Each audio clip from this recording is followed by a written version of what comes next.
Welcome back to Python Trails. In today's episode, which is exploring Variable Valley, we will learn about one of the most important ideas in programming.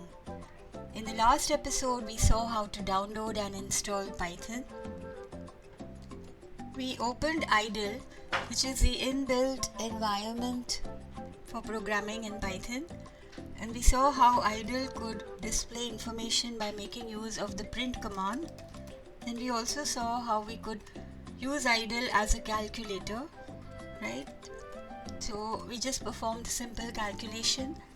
Now in a real Python program there would be many numbers, many calculations. So how do programmers manage all those numbers?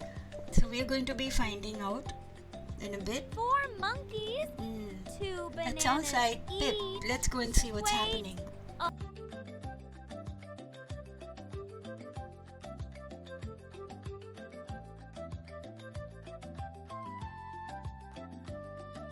Oh no, I'm planning a jungle picnic today. And I keep forgetting how much food I need. First, there were 2 monkeys who wanted 2 bananas each. Then 2 more monkeys wanted to come. Now my elephant friends want to come too. And they want coconuts. How do I keep track of how many bananas and coconuts I need? I know! I'll write everything on a banana. Oh no, somebody ate my banana notebook. Pip, bananas are delicious, no doubt, but they do not make good notebooks. Come on, let's see how Python can help you solve your problem. Yay, a coding adventure? Let's quickly go to idle. We typed in idle in the search bar, idle opens up. So tell me, Pip, how many monkeys are coming for your picnic? 4 monkeys, And how many bananas does each one want? 2 bananas. There you are. So you need 8 bananas. That's great.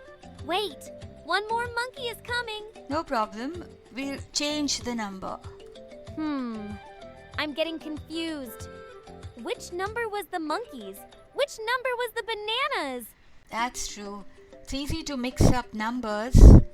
So there's a way out for that. Let's store these numbers in variables. What's a variable? You can imagine a variable to be like a small memory box which has a label on it. The label will tell us what is the number or value inside the box. So we will make a variable to store the number of monkeys. We will label the box or the variable as monkeys. So how many monkeys are there? 5. Okay, so we have written monkeys equal to 5. This equal to sign tells Python that it should put this value 5, the number 5, inside the variable monkeys. Let's do the same with bananas. Okay, so there are 2 bananas, so we write bananas equal to 2. Now we can run the calculation by using the names of the variables. There you go. Hey, we didn't even type the numbers. That's right, Pip. Python simply looks inside the variable, finds the value and uses it in the calculation.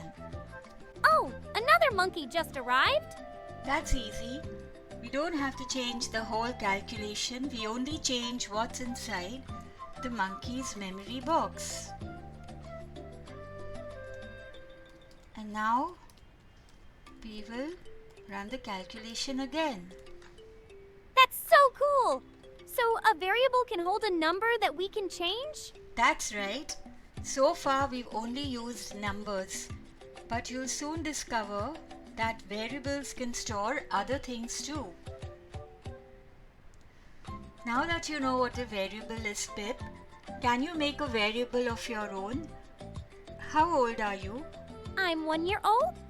So how would you store your age in a variable? Remember, make the variable name first and then put your age number inside it. Age equal to 1?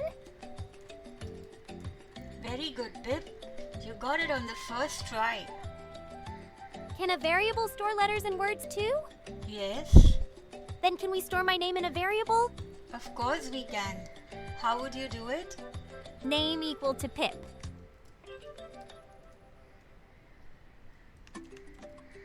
Whenever you're storing text, put the text inside quotes like this.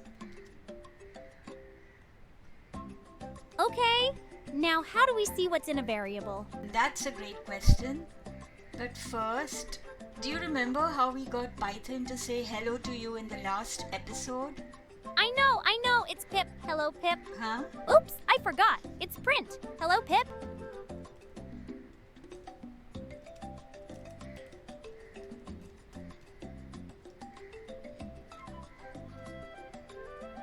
Okay, did you notice one thing, Pip? We've put the quotes here also. Whenever we try to print any text, we will put the text inside quotes. Yay, I got it right this time. Now coming back to your question, how do we see what's inside a variable? We simply make use of the print command. There you are.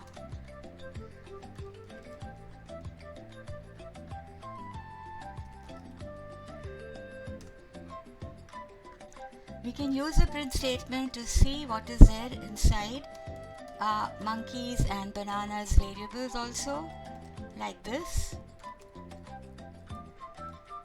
We can use a print statement to see the results of a calculation as well. There you go. Wow, the print command is really useful. That it is. It shows us all the information that we want. Okay, Pip, let's do the elephants and the coconuts problem. I think I can solve the elephants and coconuts problem. Maybe. Will you help me, friends? 3 elephants are coming to the picnic. Each elephant eats 5 coconuts. Complete the program. Elephants equal to blank coconuts equal to blank print total coconuts print blank multiplied by blank. Fill in the blanks, run the program, and type your answer in the comments. And don't peek at anyone else's answer. And with that, we come to the end of today's episode. Let's do a quick recap of what we have done today. So we saw what a variable is. We saw how to make a variable and put a value inside it. Then we saw how to print, how to display the contents of a variable. We saw how we can change the value inside a variable. And we saw how to use a variable in a calculation. So hope that you enjoyed today's episode. See you soon in our next episode, which is going to be Back to Variable Valley.